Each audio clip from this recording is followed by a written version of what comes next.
Happy Tuesday! My name is Alan. My name's Nick. And welcome Into the dungeon.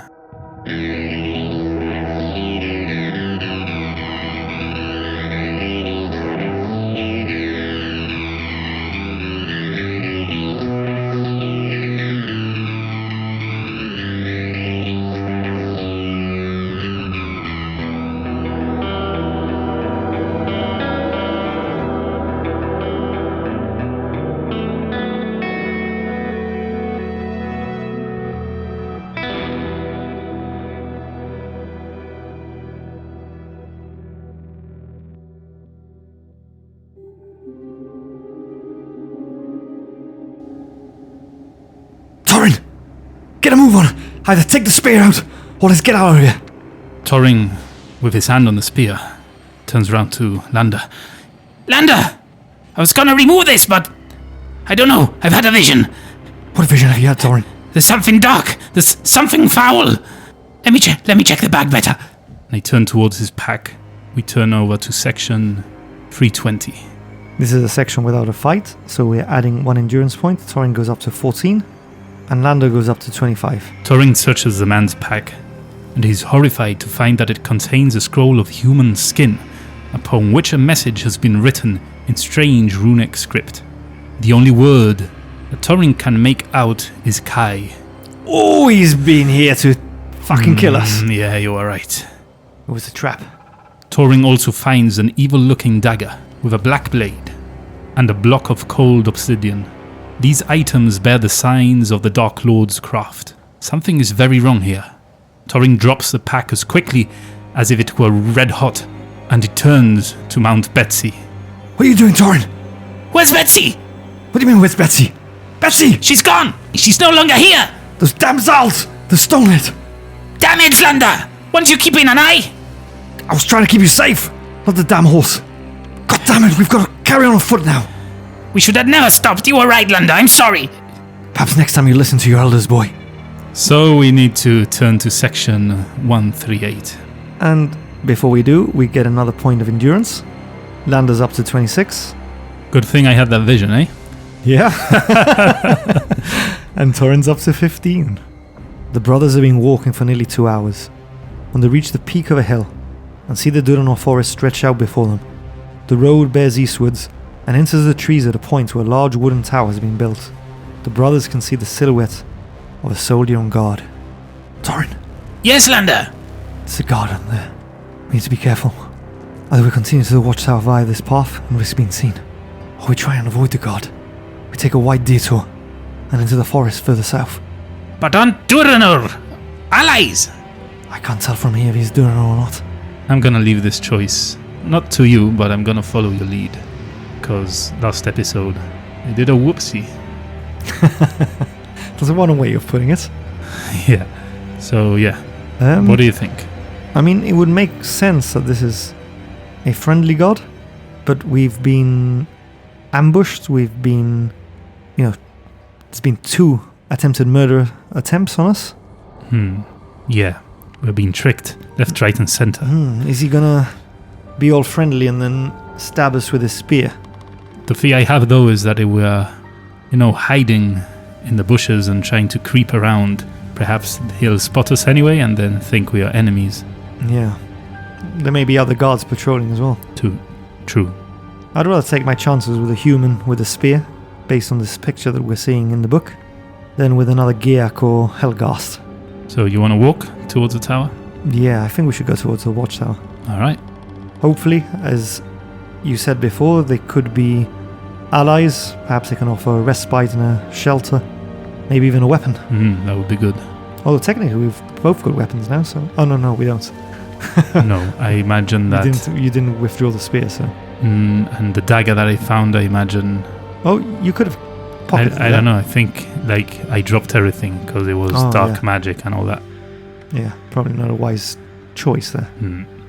Section 232 then? Yeah, let's do that. We continue on our journey towards the watchtower.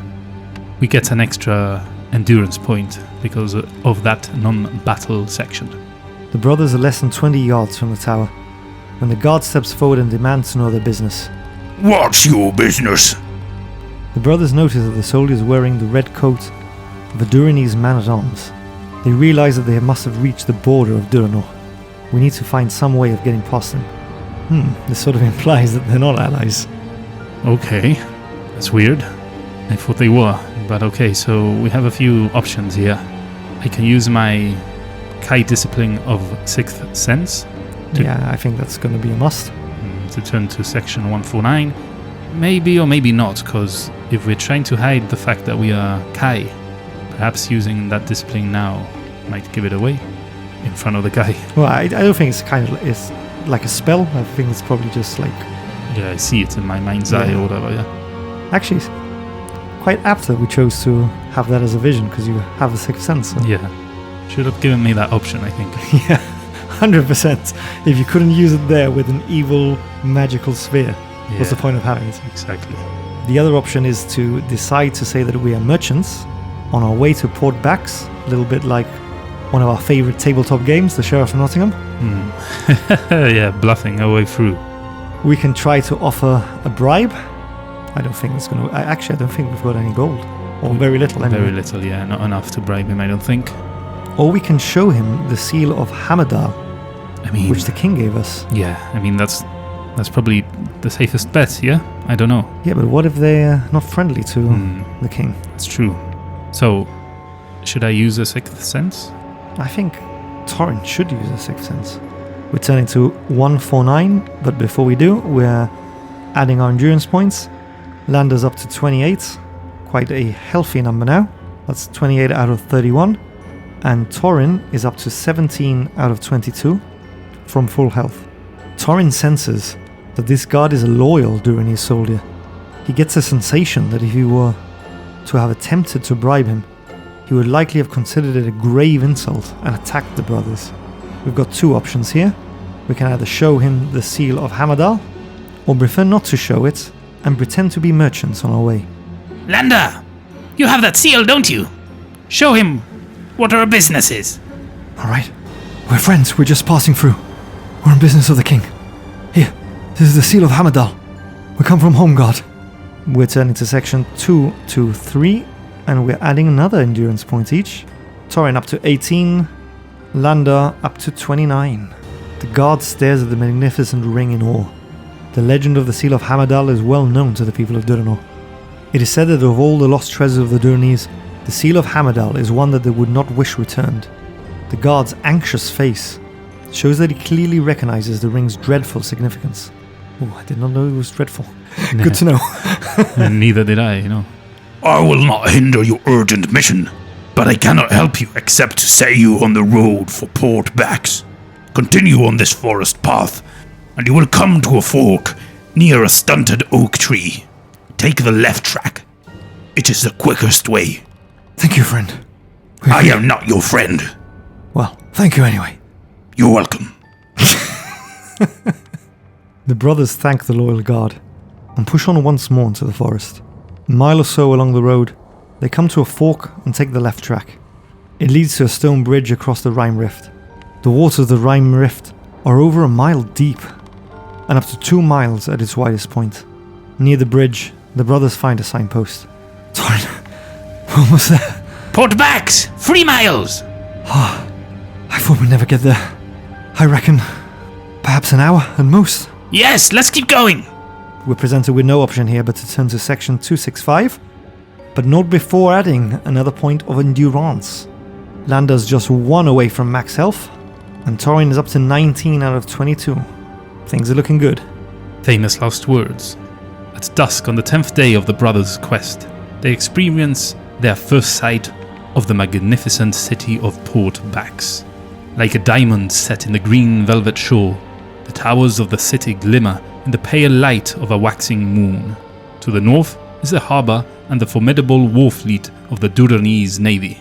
To the east, beyond the moss-covered city wall, stretches the forest of Duranor, and there, on the crest of a hill, stands a castle tall and proud, the crowning glory of this beautiful port. The LoneWolves enter Port Bax through an unguarded gate in the green city wall, and make their way through the darkening streets towards the harbour, as they turn into a tree-lined avenue. They notice the white stone steps of a domed building to their right. They stop to read the brass plaque. This is City Hall, Torin. It's late, but the doors are open. Something seems amiss to me. Why would the city gates be unguarded? And open at this time. This is strange. Let me use my Kai discipline of tracking. We're given 3 options. One being said discipline of tracking, which takes us to section 252. We may enter the city hall by turning to 84, or we may continue on our way to the harbour using 191. I think it makes sense for us to track, given that we've got the skill. Yes, for sure. Let's add another point of endurance. Yes, I'm 2 shy of full endurance points, and Landar is finally up to 31 out of 31 points. Things are looking better. Mm. Do you remember the stories of the Wise Hawk?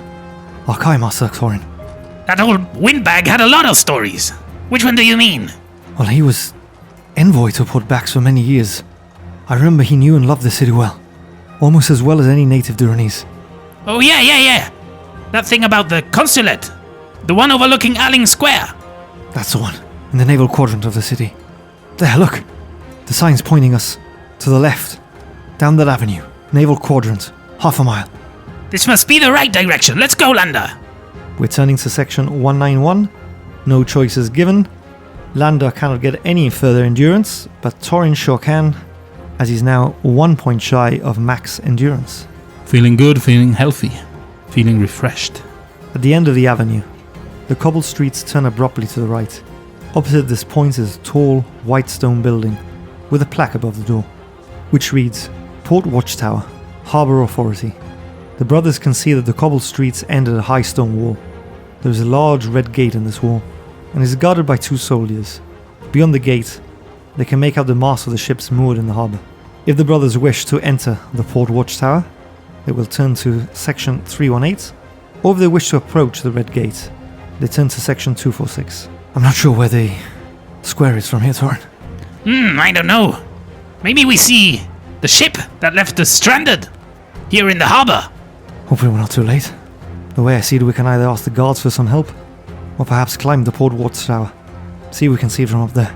I mean, that last chap wasn't particularly friendly, but seems to respect the seal. Perhaps they will too. They can guide us. Yes, let's speak to the soldiers. We're approaching the red gate, but not before Torin is finally back at max endurance points. One of the guards steps forward and demands to see the brothers pass. Oi, you riffraff! Show us our pass! Is it red, white, or shite? In which case, get out of here. What do you mean, shite? We have this. Landar, show them the seal. Yeah, we're friends. We come from Home Guard. You know, fucking friends of us. You either get a white pass, a red pass, or bugger off. Strange to think that the other guy was pleasant comparison. Well, we don't have an option. We need to go. We're turning to section 327. The brothers are slowly walking along the cobbled street, trying to think of the best course of action, when a young boy approaches them. Why, I heard you, mate. I can get you in the harbour, mister. But it's gonna cost you. He produces an envelope containing a sheaf of official-looking papers. These'll get you a red pass at the Port Watchtower. You goes for the cheap price of just 6 gold crowns. Hold on. Let us move away a second. Let us talk about this in private. If you don't snap these up quickly, these are sure to fly out of my hands, mister. I don't see anyone around, boy. I'll give you a few minutes. If not, I'll go to the next taker. Landar, 6 gold crowns. Well, 6 each, I'd guess. Yes, 12. That's a bit steep, Landar, for a piece of paper. How many crowns do you even have on you? I've got 19 crowns, but we still need to purchase armor, purchase your weapon. Food? Food? Well, fortunately I can provide for us. There's a note here. This is a bit annoying. It says if we do not have the crowns, the boy will sell the papers for however many we have, including 0. Why would it tell us that? Can't we haggle then?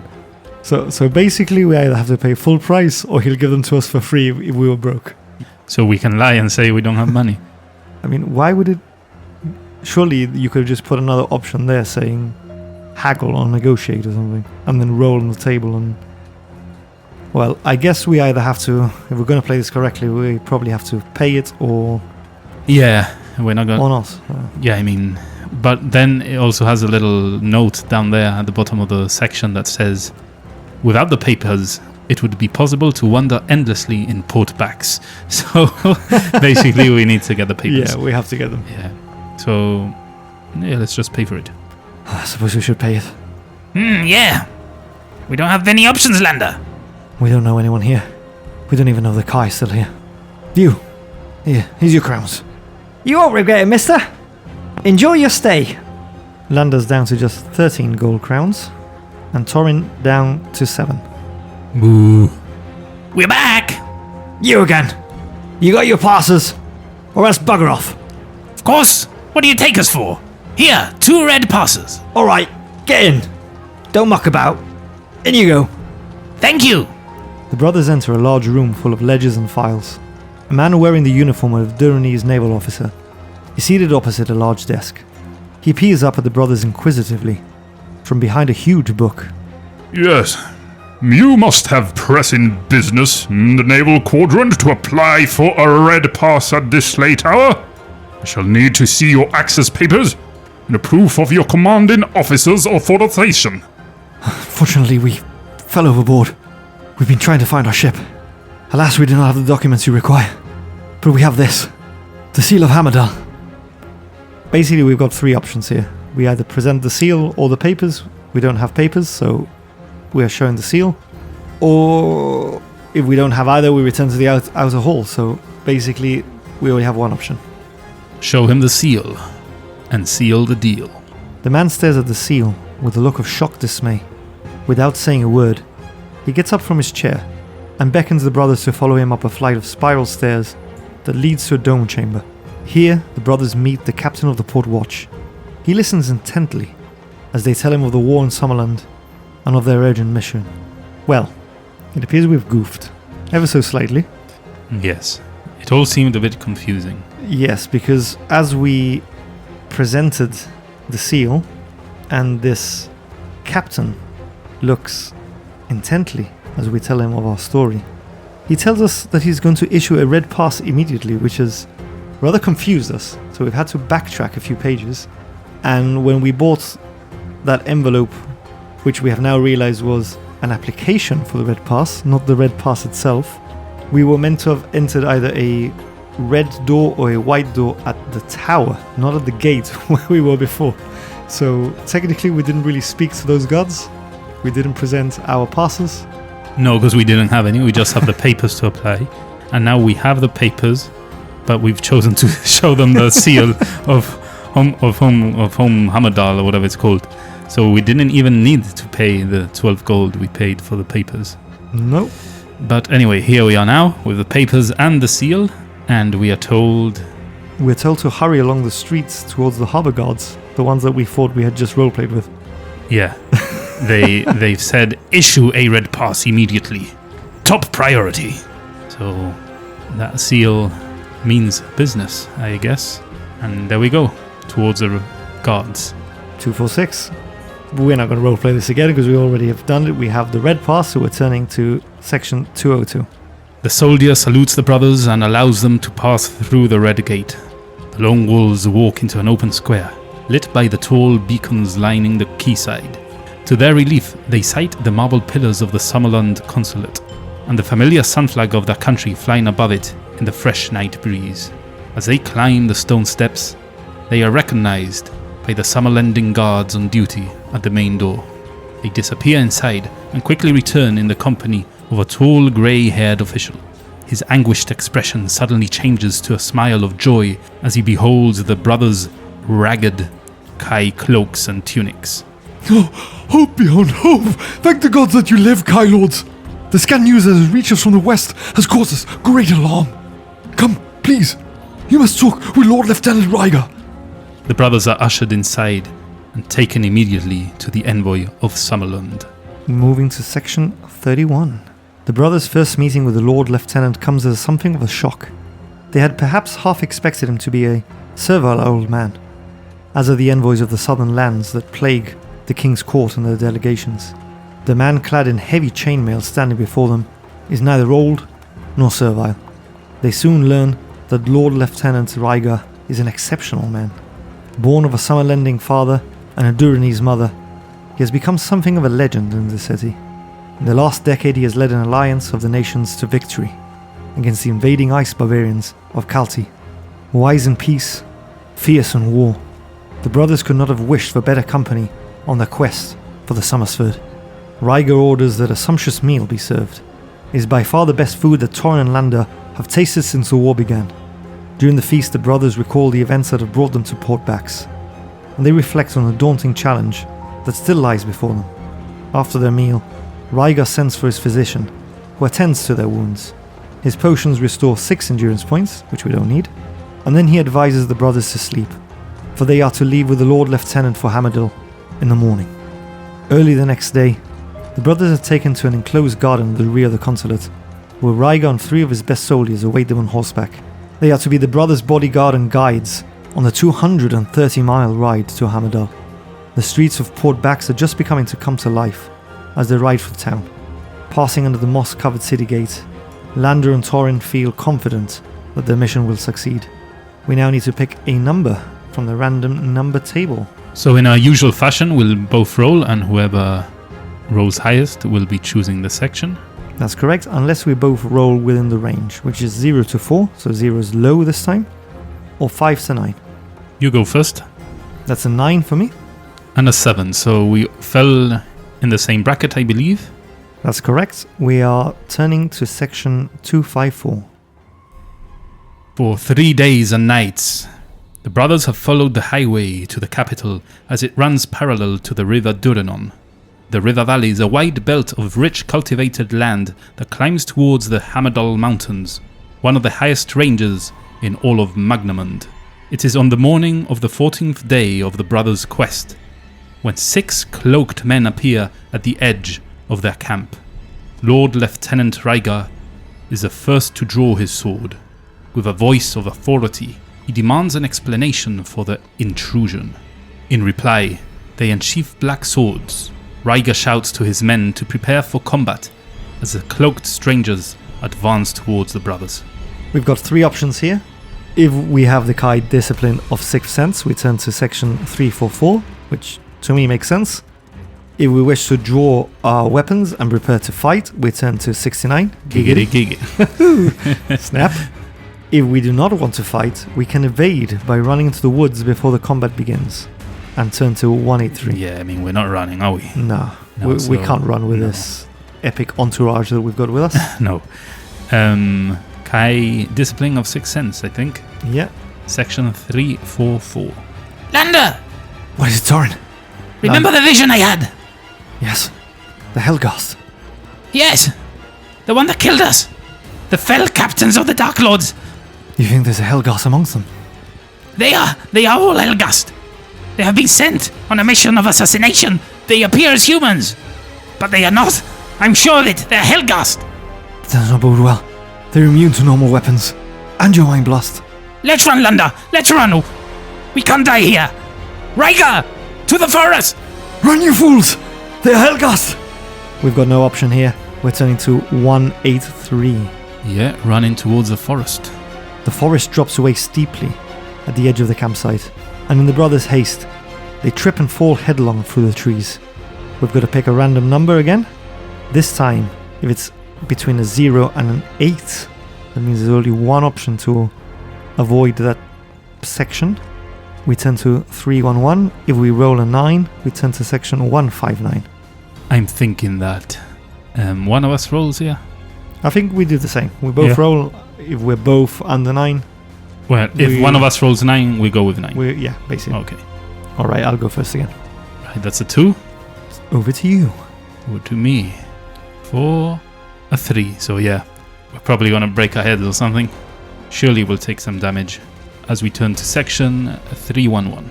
The brothers come to rest face downwards in a tangle of thick bracken. The ringing of steel and the horrible cries of the Hellgast echo through the trees around them. The brothers are stunned and cannot move until a hand grabs Torin and pulls him upright. It is Ryger. His face is bloodied and his armor battered and charred. We must flee these demons, Lone-Wolves. Strength and steel will not avail us here. Torin glimpses the silhouette of 6 Hellgast on the forest road above. their minds bent on the slaughter of Ryger's men. They fail to see the three of you slip away under the cover of the wooded hillside. So we're just running and leaving Ryger's men behind. Nice to know you. We turn to section 299, we have no options here. For 6 hours, they run without rest. The Helghast are on the highway, and the brothers are forced to make their way through the steep and wooded foothills to avoid the risk of capture.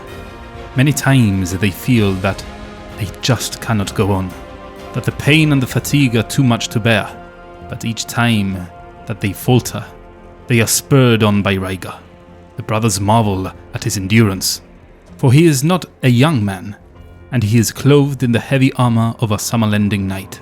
By nightfall, they reach the entrance to tunneling, the western tunnel through the Hamadal Mountains. The 3 tunnels of Duranor were excavated during the Age of the Black Moon, and each tunnel is over 40 miles long and passes through the huge circle of the Hamadal Range to the capital. The tunnels provide the only access to the city. Ryger sits beside the brothers, takes some bread and meat from his pack. Eat this, lone wolves. You must sustain your strength for the journey to Hamadal. For from here, you must venture alone through the tunneling. I shall remain here and hold the enemy off for as long as I have the strength to fight. Do not argue. That your mission should succeed is the only thing that matters.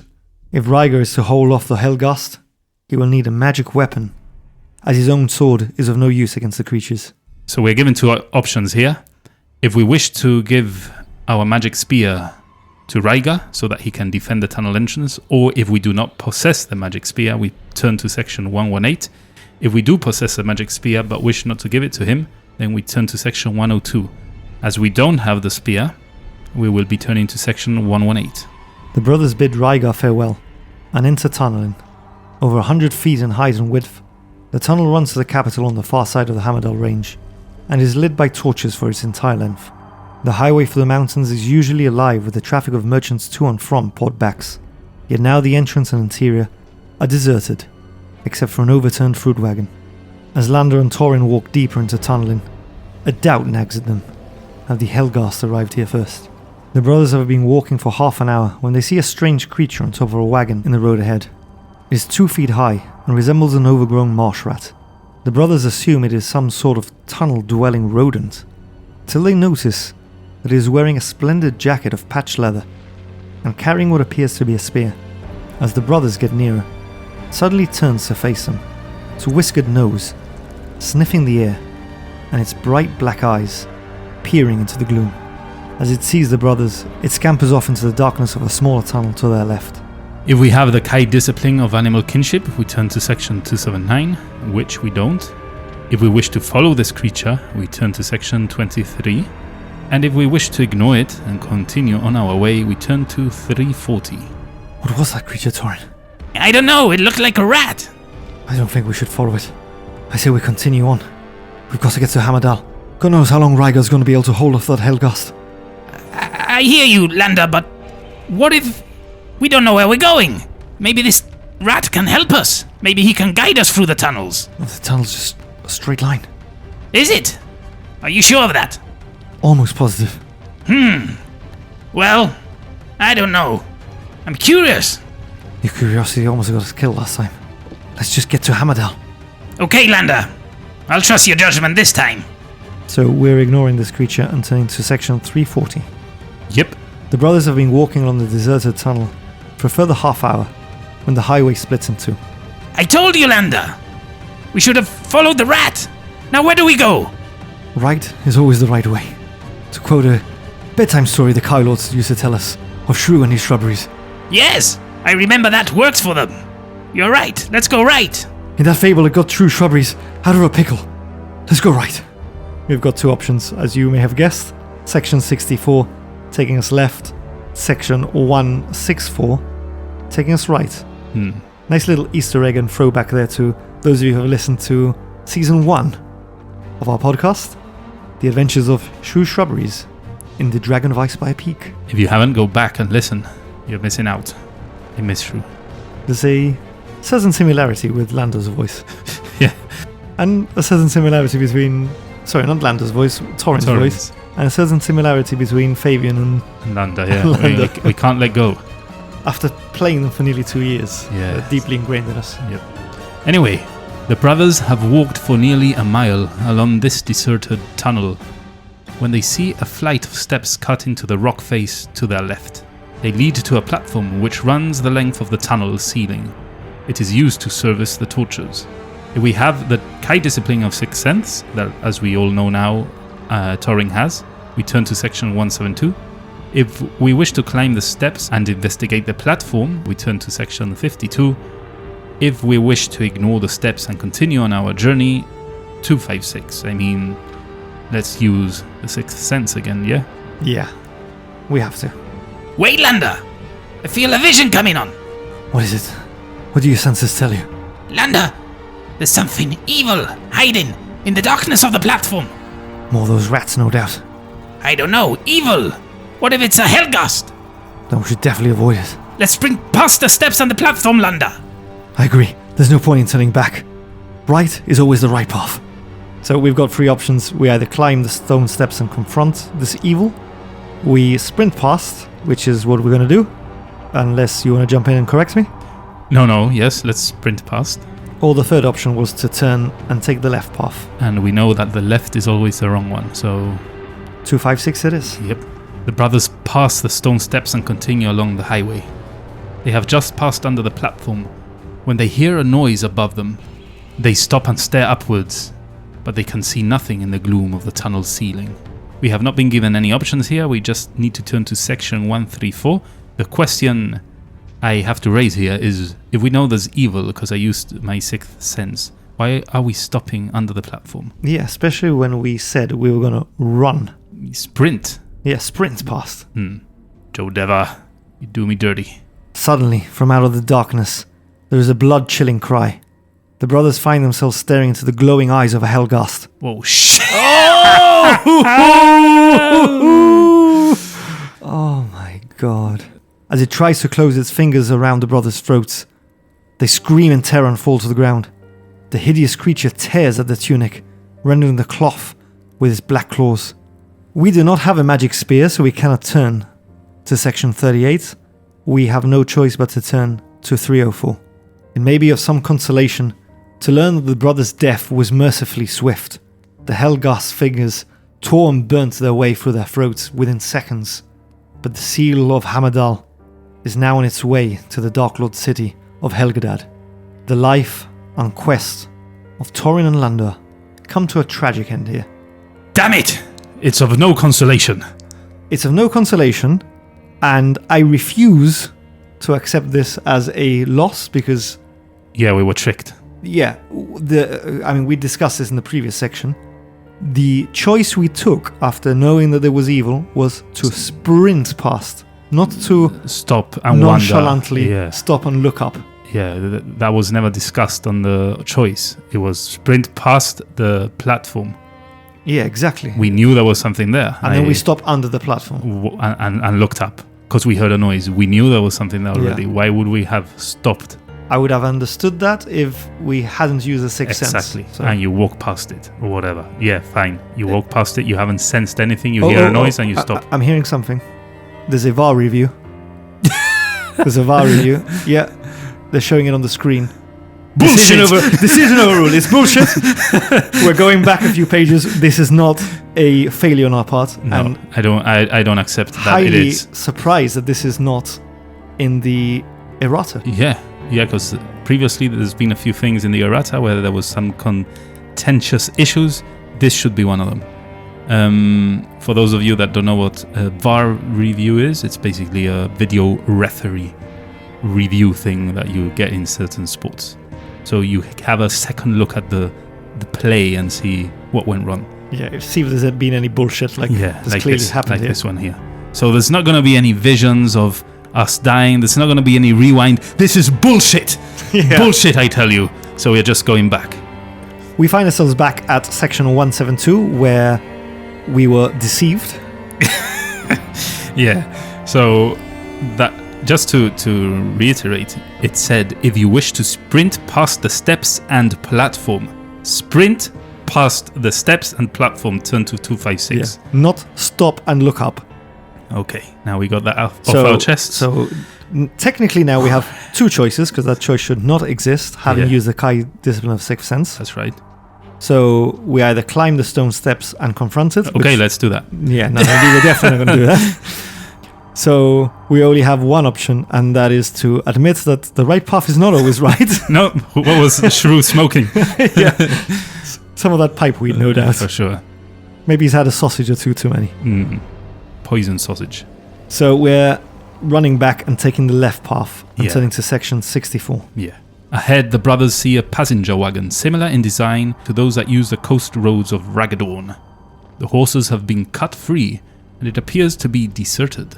The brothers notice the bodies of 3 soldiers lying beneath it. The uniforms are heavily blood-stained. This does not bode well. We've got 3 choices. The Kai discipline of Sixth Sense, which is going to make a lot of sense again. We can either search the wagon for food and equipment, or we can ignore the wagon and continue on our way. One thing I've learned, I think, is always ignore. Always ignore. Just ignore everything and keep going, and you normally get to the point you want to go with the least amount of hassle. Obviously, in this section, I can use my Sixth Sense to get a bit more of information. But if that wasn't an option, forget food, forget equipment, just ignore shit and carry on. Especially with 3 dead soldiers. Yeah. But yeah, let's use the Sixth Sense, so section 229. Landar! Another vision? Yes! You're never gonna guess. Let me guess, another evil presence. Yes, Landar! In the wagon! Inside the wagon. Yes! Then we need to just run past it. We've all got 3 choices here. It's a bit of a deja vu. We can either enter the wagon, which we would are be not going to do. ridiculous. Yes, we're not going to do that. We can dash, and I'm going to emphasize here, Dash past the wagon and run for safety. Not walk up to the wagon, hear a noise and turn around and stare at it. Dash past the wagon and run for safety. So I expect that option is true to its name, because the third option is to go all the way back and take the right hand, which we know all options lead to certain death. Yeah. So we are going to dash past the wagon and run for safety. We're turning to section 208. So we're going to have another review, but let's read it out. You have just passed the wagon when you hear a noise behind you. Spinning around, you scan the walls and ceiling, but you can see nothing in the gloom of the tunnel. We know there's an evil presence. We do not want to stop and spin around. We would like to continue dashing to safety, please. But no, we need to turn to section 134. And lo and fucking behold, there's a hellgust there with this fucking ugly mug ready to kill us, because we do not have a magic spear. So it's certain death again. Certain death again. There's no way around this. I'm getting another VAR review here in my ear. Yeah. Yeah. It's a quick one. It's a quick one, yeah. I think the ref's going to be suspended for a few games. Bullshit is a call. 100%, which means that the VAR call now, the referee's pulled play back to that rat creature, and we are following the creature, given that all other options are bullshit.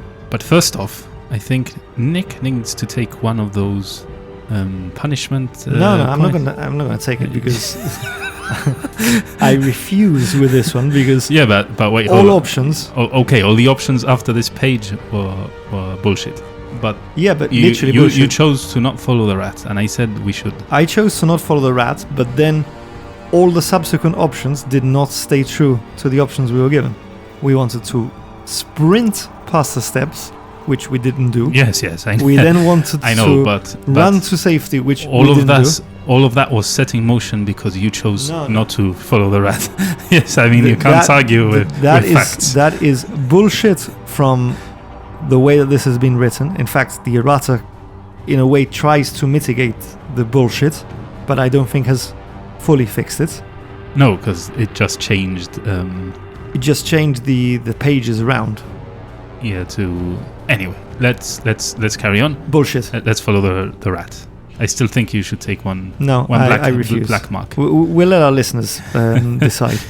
This is like the have your say on the sports websites when they complain about the VAR reviews and the referees. They can calling and how they say. Have your say. Have your say. Should he take a black mark or should he not?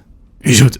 Okay, turn to. I will take this to to TAS afterwards. To the disciplinary board of Yeah. sports arbitration. If it's determined by our listeners that I should take one, I will appeal this at the highest court of Magnamund. Let's see how that goes. Okay, so we're turning to follow the creature, section 23. The brothers chase the furry creature as it hurries along a narrow, twisting passage for nearly 10 minutes. They are about to give up the chase when the passage opens up into a huge, taut-lit cavern. A stunning sight greets their eyes.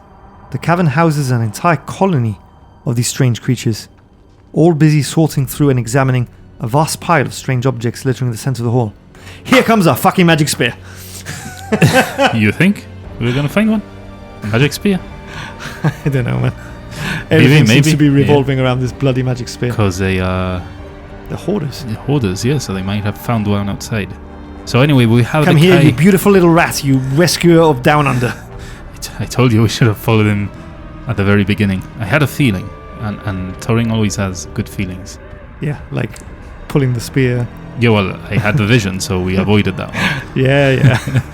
If we have the Kai discipline of animal kinship, which we don't, we would be able to turn to section 144. As we do not have it, we need to turn to section 295. A creature much larger than the others and dressed in a magnificent robe of patchwork silk screams an order in their strange language. All of the furry creatures arm themselves with spears and swords that look as if they have been crafted from broken wagon spokes and broom handles, with a strange battle cry that sounds like they charge towards you.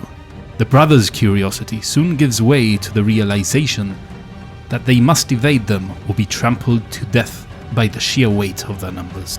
The brothers turn to sprint along the narrow corridor. Just like to emphasize, sprint there. Yeah.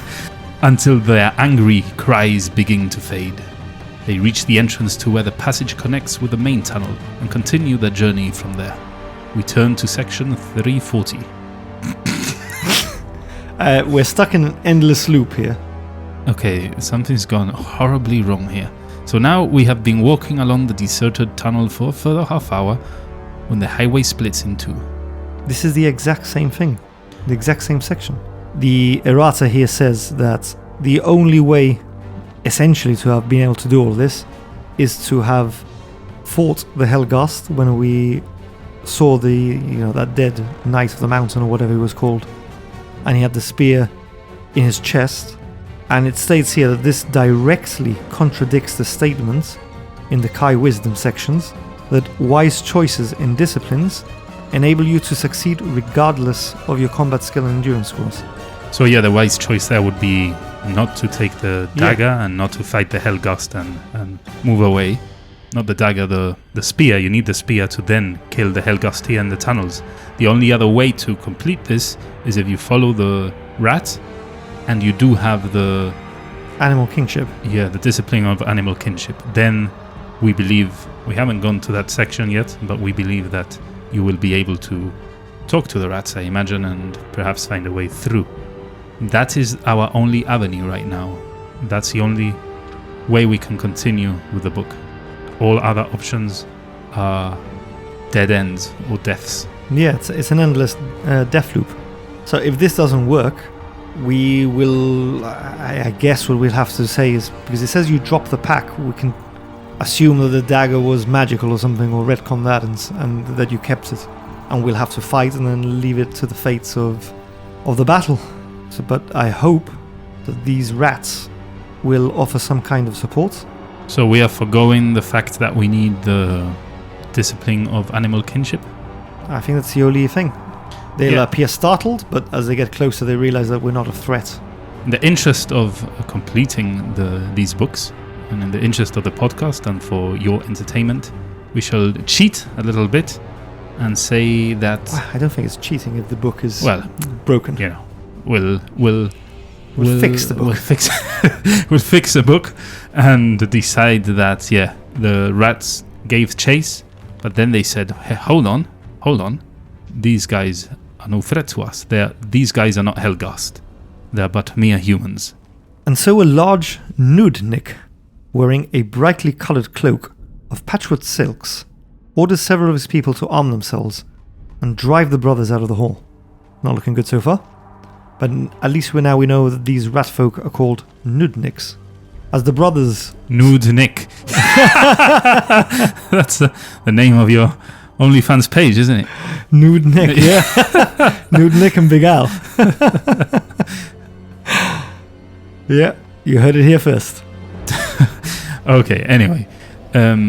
So suddenly we speak their language, because obviously if we had animal kinship, we would be able to do that.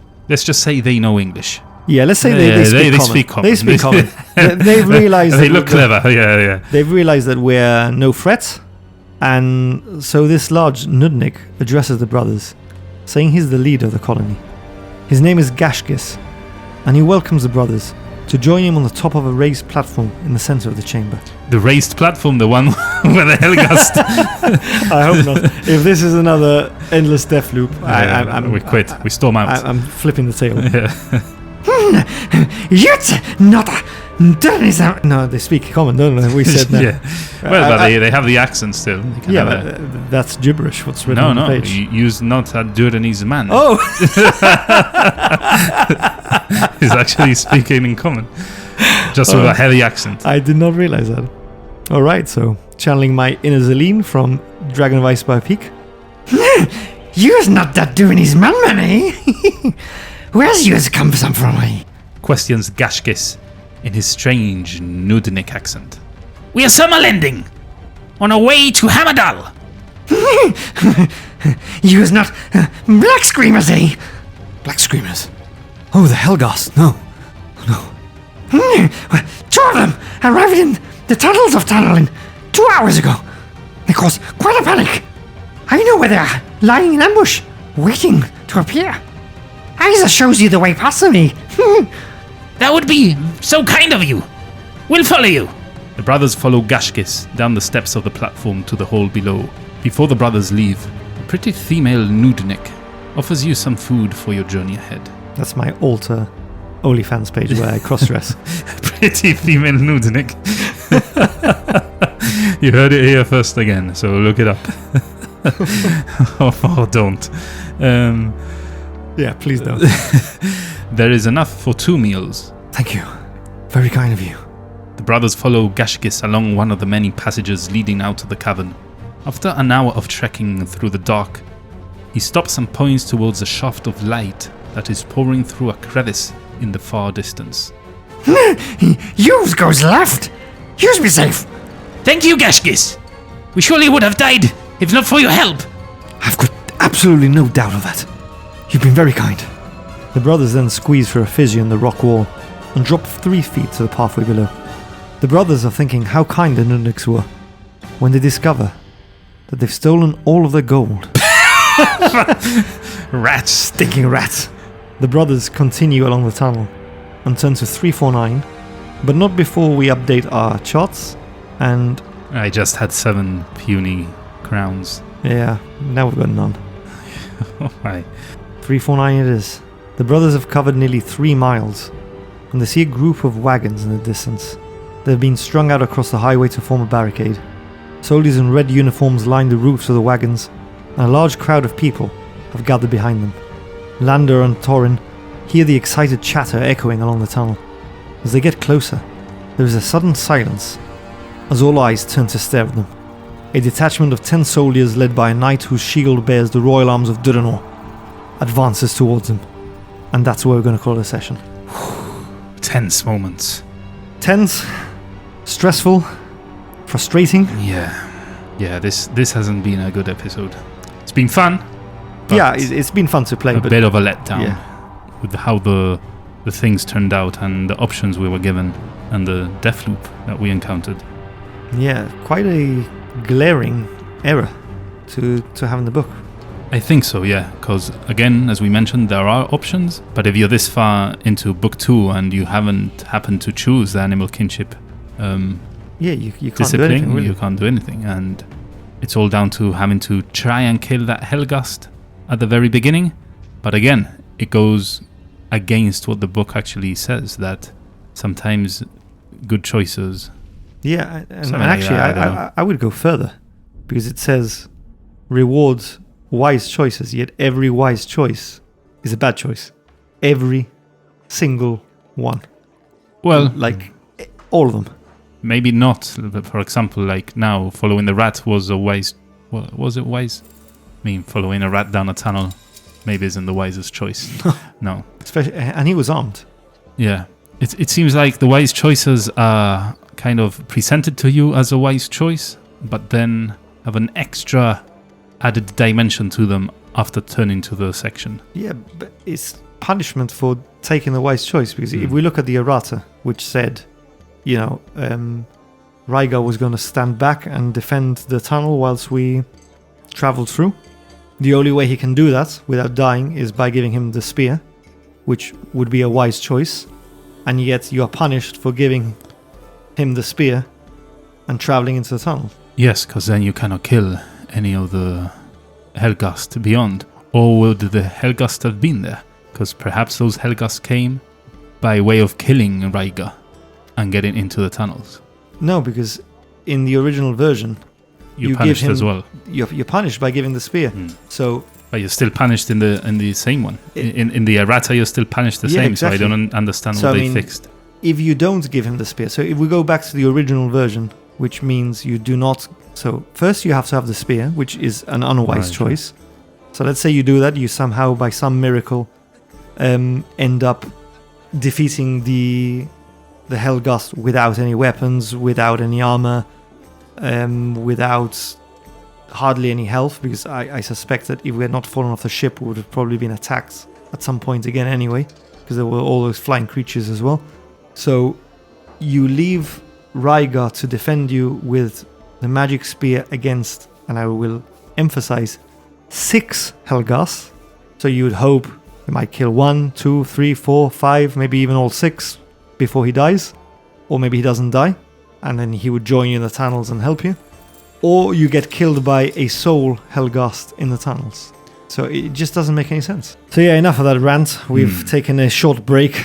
We've gone all the way back, and everything literally leads to the exact same scenario, or somewhat unbelievably a worse scenario. Yeah. So it's broken. Yeah. It seems to be broken. You either have animal kinship or you have the luck that you actually are able to reach that place with the spear and then actually kill the Helghast in the tunnel as well. Yeah. So anyway, All very unlikely. we did what we had to, and let's see where the next episode takes us. Let's put this unfortunate event behind us. And let's move on with the adventures of Landar and Torin, the Lone Wolves. If you can't wait till next week, you know what to do by now. Visit our website www.i2td.com and follow the links there to all our good stuff, our social media pages, our Discord channel, our YouTube channel, which basically has the these same episodes on there. But yeah, follow all our links, get involved in the conversation, and why not visit our Buy Me a Coffee page and get involved in the story. Be a part of our adventure. Please buy us a reroll by buying a potion, because we definitely need those. Whilst you're on a Buy Me a Coffee page, why not consider joining one of our membership tiers? When exchange for joining, you get access to little bonus episodes that we put up there, where we reflect on the sessions that we play. If you cannot join any of those membership tiers or wish not to, don't worry, you can still help us out by liking, subscribing, following us on our social media accounts. We got the X, we got the Instagram, though we don't use it. I shouldn't say that, but yeah, it's true. We barely use it. There's a lot of things. But follow us where you can, and perhaps give us some ratings on your podcast player of choice. That's probably the most important thing you can do to help us out. So leave a review there. Give us 5 stars, whatever you can do. Helps us. And also spread the word. Tell your friends, tell your family that we're playing Joe Devil's Lone Wolf. I'm going to do a shameless plug here. Apart from visiting our website and our Buy Me a Coffee, why don't you head on over to amazon.com or .co.uk or wherever you're based and search for I2TD Press to see something rather exciting, rather spicy. Yeah, something we worked on. We did a little video on YouTube, so if you want to get more info, you can go there. But yeah, we haven't been advertising it too much. But yeah, have a search. It's a exciting map book to inspire your adventures. It's got some unique features like a table of contents to easily reference your creations. It's also got a extensive, if I may add, key of all the most common used items on your maps. So, things like tombs and doors, stairs, windows, braziers, all that good stuff. That's all very conveniently placed for you there. And then we also have spell templates that you can cut out and use in your battles. Yeah, we thought of everything here in this little book to be your companion in your game nights. It's even got page numbers to quickly reference. So you draw your map on the page, and then you go to your contents page and jot down the name of the map you drew and the number of the page it's on. Quick and easy reference. When you're caught in a pinch, you know where to turn to. That, again, helps us tremendously with what we're doing here. So it's another way of helping us out, but you're still getting something in return, something like a memento of our podcast here. Something useful, I'd say. Yeah, for sure. Something useful and something that we're incredibly proud of having created. And that brings us on to the end of the episode club. The last one standing. For those of you that are new here, we give you a password to use in a comment. Reminder to last week's rule change. Important. You must post your comment in our Discord server under the channel The Last One Standing. Otherwise you will be disqualified. Disqualified. You heard that right. So we're going to give you the password. It proves that to us that you have the highest endurance points, the highest constitution, and you've made your way all the way through to the end of the episode. I'm not even going to do a build up for the password that we're going to use today. Today's password is bullshit. I thought we had thought of another one. It's true, you had another one that was seal the deal, but there has been no deal to be sealed in this book. I don't know, I think the bullshit one is a bit aggressive. Yeah, I'm feeling aggressive. Yeah. It's nearly 1:30 in the morning. Yeah, but I think once you get your sleep and all that, tomorrow you'll feel a bit better, and I'm going to relive all this when we edit. You'll regret having put that as a password. I think we go with seal the deal. Keep it clean. Choose whichever password you want. Yeah, it's either one or the other. That's right. It depends on how you're feeling about this episode. We'll leave it up to you. Both passwords are correct passwords this week. Bonus points if you use both of them. Ooh, correct. Yeah. Plot twist. Yeah. Good stuff. Anyway, I'm incredibly irate and stressed. It's well past my bedtime. But we're still liking the... Yeah, still loving the book. It's the adventure, but... The same like when we did the review on Dragon of Ice by a Peak. I think it was Valerie that pointed out that Nick was like ranting for like half an hour, but then said, but I really like the book. And it's like, what? Well, I liked the setting and I liked the cliches, but it needed a lot of work. Yeah. This, unfortunately, appears to need some more work, even though Project Aeon has done a great job, I think, so far with all the tools and resources. But it is what it is. We march on, and we hope that you join us next week as we continue the adventures of Landar and Torin, and we delve into the dungeon.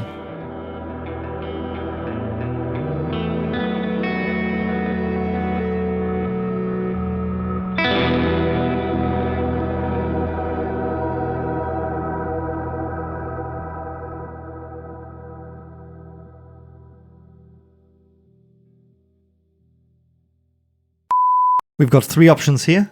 If we have the Kai sense of discipline... It's getting late. Yeah. You must sustain your strength for the journey to Hammerdal. For from here, you must venture through the...